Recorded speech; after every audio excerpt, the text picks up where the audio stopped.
안녕하십니까. 당독소 연구소 블루닥터 박명기입니다.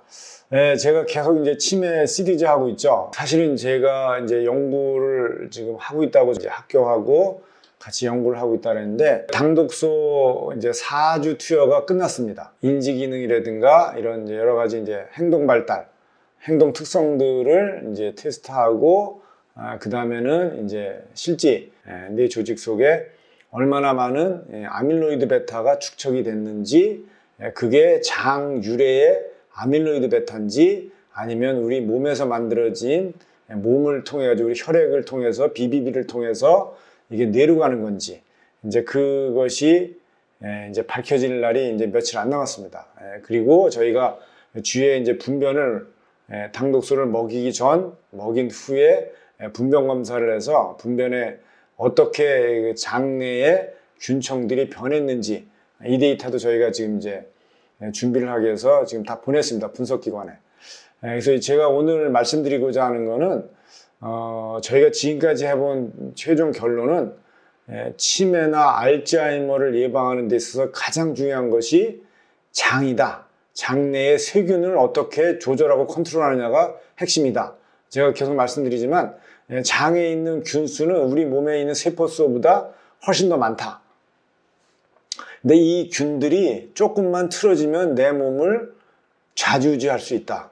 이 균이 승질을 내면 내가 어떤 형태든 내 몸은 영향을 받을 수밖에 없다. 이렇게 보시면 됩니다. 근데 이게 젊어서는 우리의 면역이라든가 이런 것들에 의해서 적절하게 조절이 되는데, 나이가 들게 되면 기본적으로 면역력이 떨어지면서 유해균들이 스물스물 증가하기 시작하는 거죠. 근데 이런 유해균들이 증가가 늘어나게 되면 당독소가 장 안에서 이 유해균들이 만드는 당독소가 많아져가지고 이것이 바로 우리 혈액을 타고 우리 몸속으로도 들어가지만 직접적으로 바로 미주신경을 타고 뇌로도 올라갈 수 있겠다라는 게 제가 지금까지 판단한 결과입니다. 그래서 이거를 이제 입증하는 결과가 나오게 되면 제가 이제 추가로 이제 설명을 드리도록 하겠습니다. 그래서 오늘은 정말 분변 검사 나이 들면 해보자. 기억력 자꾸 떨어지고, 정말 이게 치매 아닐까 걱정되거나, 아니면 내가 지금 70대, 80대 이렇게 되면 치매가 올 가능성이 상당히 많아지게 되죠. 그렇다면 정말 내 분변이 정말 괜찮은 건지, 그래서 내 있는 장에는 치매를 유발하는 그런 유해균들이 많이 있는 건지 없는 건지, 그런 것도, 그 다음에 또 이런 것들이 우울증하고 또 연관이 많거든요. 그래서 우울증하고 이런 우울증 같은, 나이 들어서 우울증 오거나 뭐 이런 것들이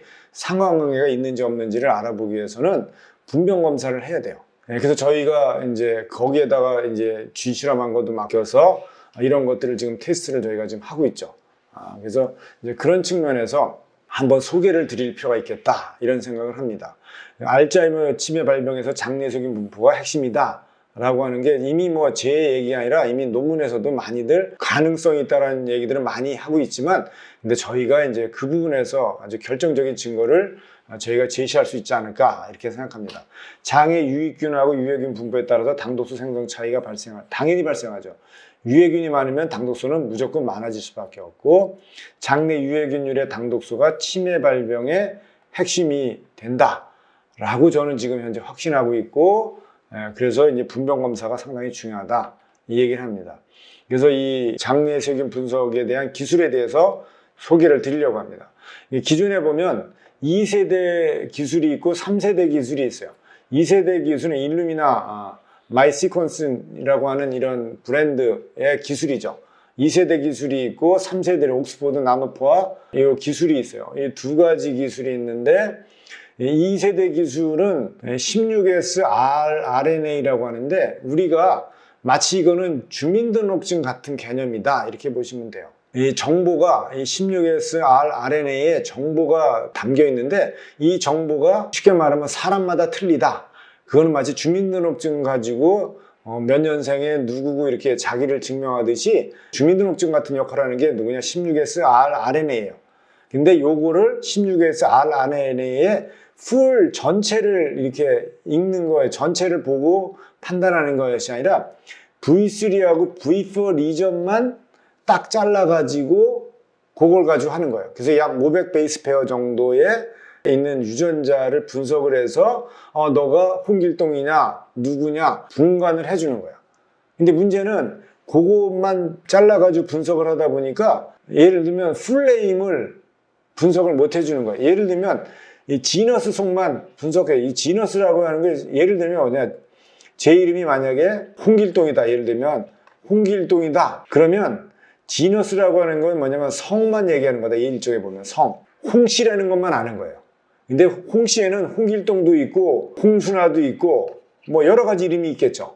이 안에 홍씨 안에는 다양한 이름이 있는데 그 이름은 뭔지는 모르는데 여기에는 전체 홍씨가 100개가 있어.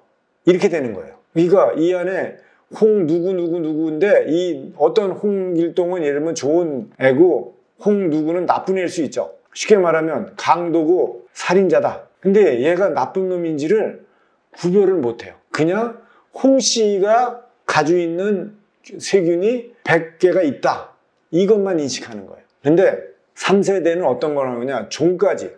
종까지라는 건 뭐냐면 예를 들면 홍길동이다. 홍은 성이고 길동은 이름이죠. 이름까지 아는 거예요. 이름까지. 그래서 어떻게 되냐? 홍길동, 홍순아, 홍창용, 여러 가지 이름이 있겠죠. 이런 이름 하나하나를 다 구별하고 네이밍을 이거 인식해가지고 그걸 다 구별해 줄 수 있다는 거예요. 이게 어마어마한 차이죠. 기술적인 차이 부분에서.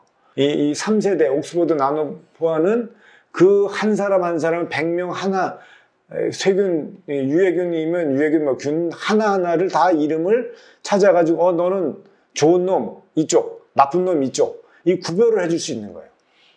그러니까 이 기술적 차이가 어마어마하게 나죠. 그래서 2세대 대비 약 100배 이상의 해상도가 차이가 나는 거예요. 정확도가 그만큼 차이가 나는 거예요.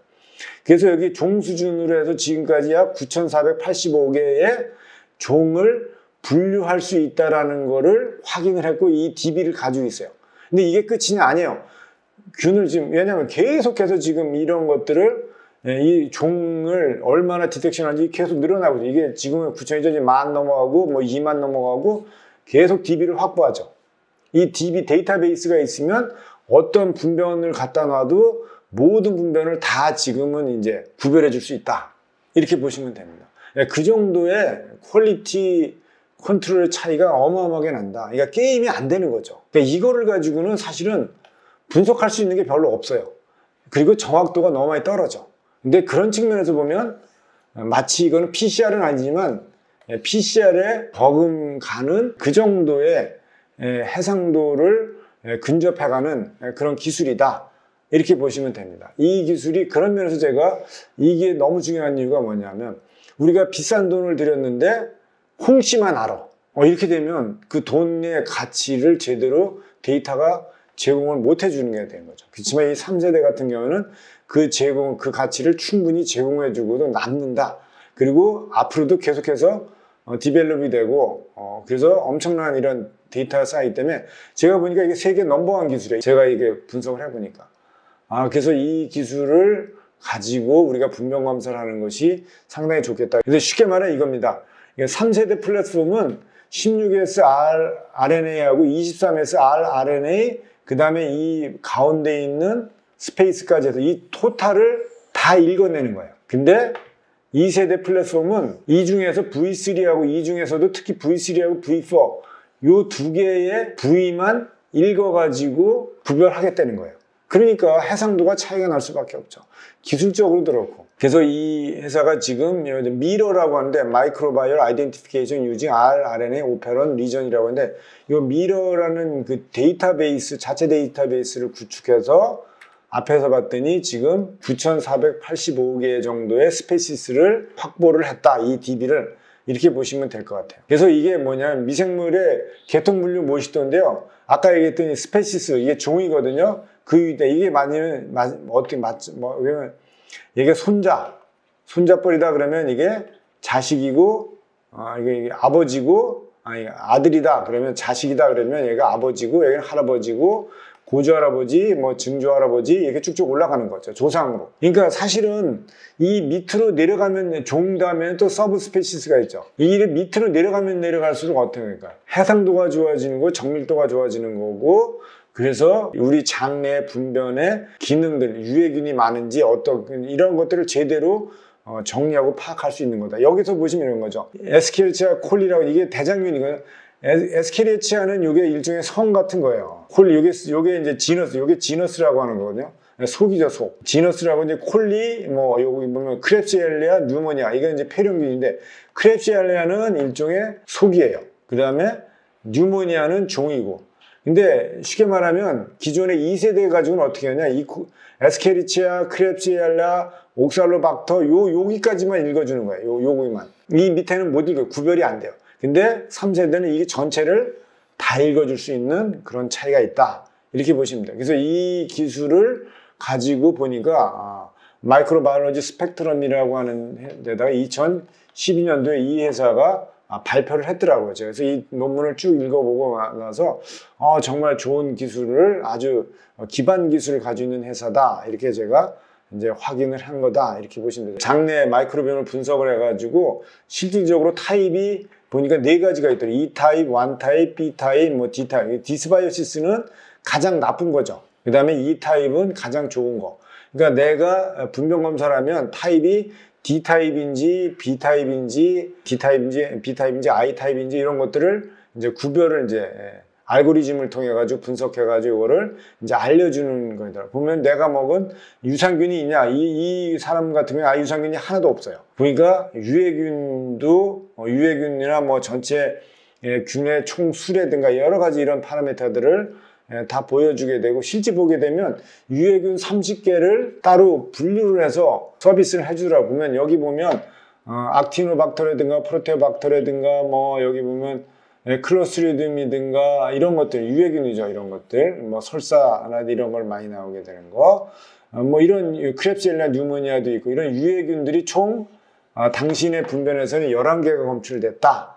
이런 얘기를 하는 거. 그 11개가 검출된 것이 분석을 해봤더니 당신이 뇌 질환이 올 가능성이 상대적으로 높더라. 아주 나쁜 점, 대사 질환이 걸릴 가능성이 높다.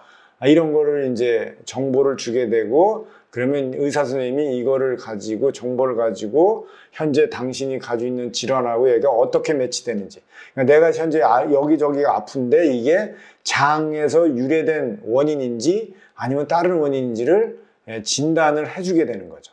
그런 서비스를 하는 시스템들이 지금 현재 많이들 하고 있는데 그게 대부분 다 모든 회사들이 다 2세대의 분변검사 서비스를 하다 보니까 제대로 된 정보를 분석 결과를 질환하고 매칭하는 데 있어서 되게 쉽지 않은 그렇죠. 근데 이 3세대 이 결과를 하게 되면 훨씬 더 그런 영역에서는 아주 좋지 않을까. 이게 어디까지 확인되냐. 예를 들면 암인데 특정한 암을 일으키는 장내에 그 특정한 암이 걸린 사람들을 보니까 장내에 특정한 세균들이 특별히 많이 있더라. 그렇게 되는 거죠. 그러면 암 환자가 분변 검사를 할 때 어떻게 되냐면 내가 예를 들어서 췌장암이다, 뭐 유방암이다. 그러면 췌장암에 많이 분포되어 있는 그 균을 분석해 주세요. 이거 일반적인 것도 분석하지만 그 균이 정말 내 장내 분변에 많이 있는지 분석해 주세요. 그러면 그것이 있다라는 것을 분석을 이 3세대는 할 수 있는데 2세대는 그걸 못하는 거죠. 그러면 그 균이 있다라는 것이 만약에 확인이 됐다. 그러면 내 장내 이 균이 예를 들면 어떤 췌장암이 됐든 유방암이 됐든 이런 암을 일으키는데 상관관계가 있다면 이 균을 없애야 되겠죠. 그러면 식이요법이든가 다양한 요법을 통해서 이 균이 일정 레벨 이하로 떨어지도록 컨트롤하고 제어를 하게 되면 암을 케어하고 이런 거 하는 데 있어서 훨씬 더 좋죠. 그러면 거기에 맞는 식이요법을 디벨롭도 할 수 있고 이 용도가 무궁무진하게 응용할 수 있다. 이런 판단이 들어서 이게 너무 이게 중요하기 때문에 이제 많은 질환들을 우리는 이제 먹어서 오기도 하지만 또 하나의 큰 축 중에 하나가 장내 분변 검사다.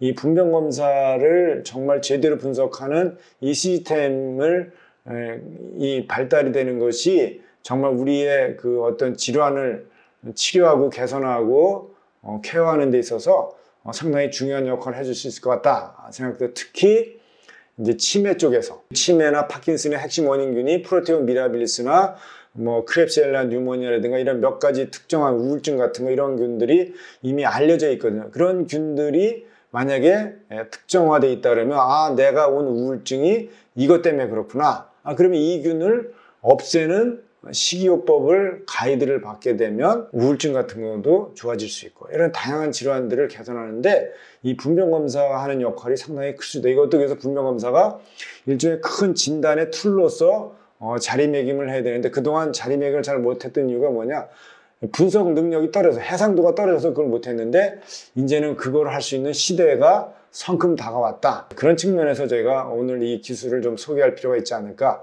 그런 생각이 들었습니다. 네, 제가 오늘 준비한 내용은 여기까지 하도록 하겠습니다. 감사합니다.